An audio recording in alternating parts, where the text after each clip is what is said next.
بتائیں کہ بارشوں کے بعد ڈیموں میں پانی کی سطح بلند ہونے لگی، ندی نالوں میں طغیانی کا خدشہ پیدا ہو گیا۔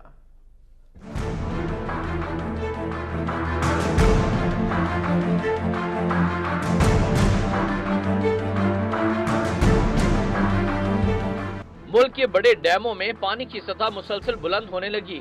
تربیلا ڈیم میں پانی صرف 6.27 فٹ نیچے رہ گیا۔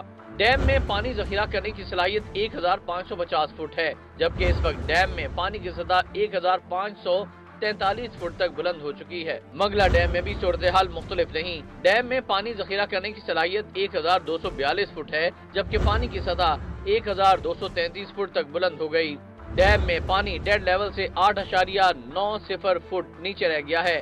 NDMA کے مطابق دریائے سندھ معمول کے مطابق بہ رہا ہے۔ دریائے کابل میں نوشہرہ کے مقام پر، دریائے جہلم میں منگلا اور چناب میں مرالہ کے مقام پر نچلے درجے کا سیلاب ریکارڈ کیا گیا۔ دریائے راوی اور ستلج بھی معمول کے مطابق بہ رہے ہیں۔ NDMA نے بارشوں کے باعث دریاؤں اور ندی نالوں میں طغیانی کا خدشہ ظاہر کیا ہے۔